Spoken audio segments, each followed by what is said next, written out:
മതം മതം ഒരു ഗവൺമെൻറ്റിന് ആവശ്യമാണ്. ആളുകളെ ധർമ്മനിഷ്ഠരാക്കാനല്ല, അവരെ എളുപ്പത്തിൽ ഭരിക്കുവാനും അടിച്ചമർത്തുവാനുമാണത്.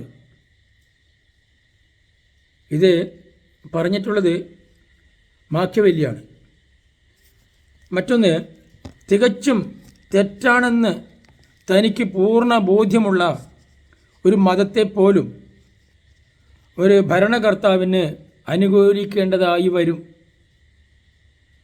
ഒരു രാജാവിന് ഒരേ സമയത്ത് മനുഷ്യനായും മൃഗമായും സിംഹമായും ജംബുകനായും പെരുമാറാൻ അറിയണം. മാത്രമല്ല, രാജാവ് ഒരു വലിയ ഈശ്വരഭക്തനും മതവിശ്വാസിയും ദയാശീലനുമാണെന്നും ഭാവിക്കുന്നതും എപ്പോഴും നല്ലതാണ്. ഇതും മാക്യവെല്ലിയുടെ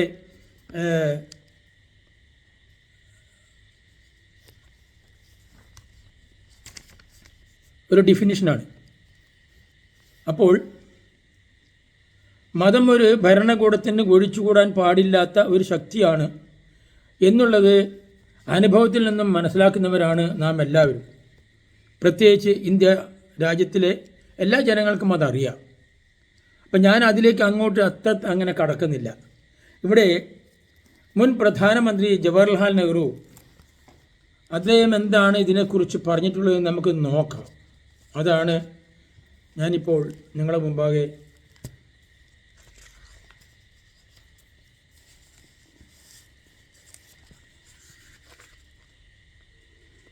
ജവഹർലാൽ നെഹ്റു ആത്മകഥ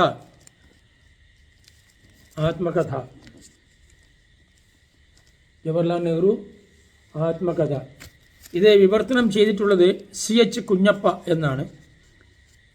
ഒരു മാതൃഭൂമി പ്രിൻറ്റിംഗ് ഒരു പ്രസിദ്ധീകരണമാണിത്. അപ്പോൾ അതിലെന്താണ് അദ്ദേഹം പറഞ്ഞിട്ടുള്ളത് നമുക്ക് നോക്കാം.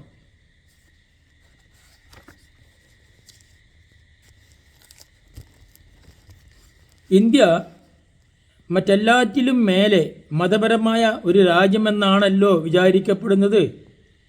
ഹിന്ദുവും മുസ്ലിമും സിഖും മറ്റും അവനവൻ്റെ മതത്തെക്കുറിച്ച് അഭിമാനം കൊള്ളുകയും തലകൾ തച്ചുടച്ച് അവയുടെ സത്യത്തിന് സാക്ഷ്യം വഹിക്കുകയും ചെയ്യുന്നു.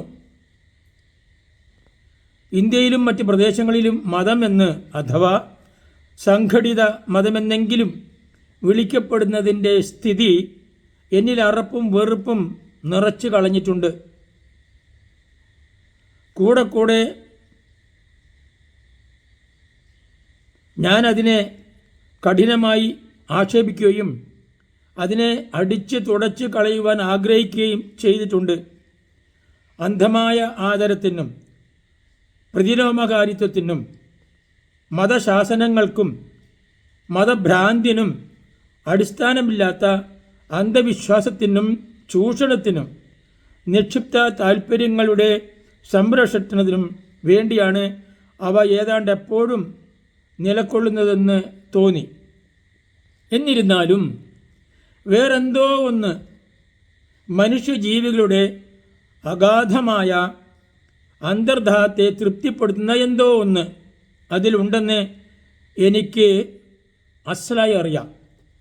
ഇല്ലെങ്കിൽ അതിനെങ്ങനെ ഇത്ര വമ്പിച്ചൊരു ശക്തിയായി തീരുവാനും തീവ്രയാതനകൾ അനുഭവിക്കുന്ന നിരവധി ജീവങ്ങൾക്ക് ആശ്വാസവും സമാധാനവും അരുളുവാനും സാധിച്ചു?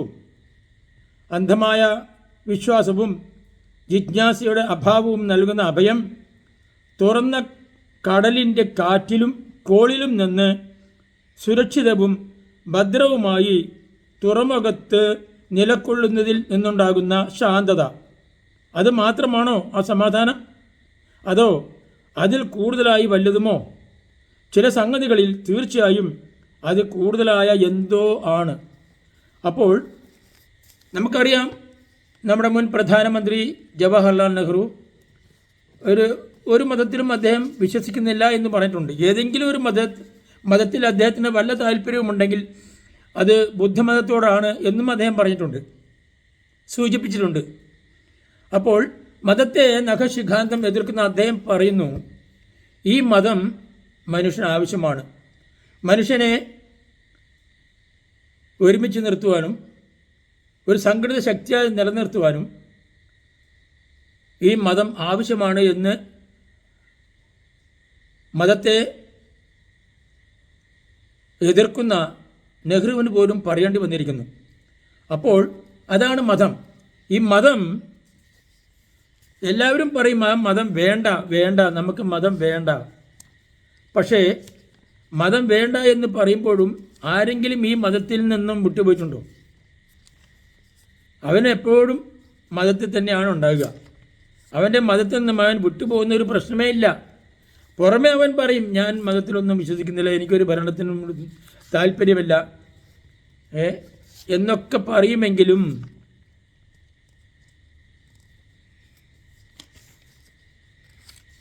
മതം അവൻ്റെ ഉള്ളിൻ്റെ ഉള്ളിൽ എപ്പോഴും അള്ളിപ്പിടിച്ചിരിക്കുന്നതായിട്ട് നമുക്ക് അവൻ്റെ പെരുമാറ്റത്തിൽ നിന്നും നമുക്ക് കാണാൻ കഴിയും.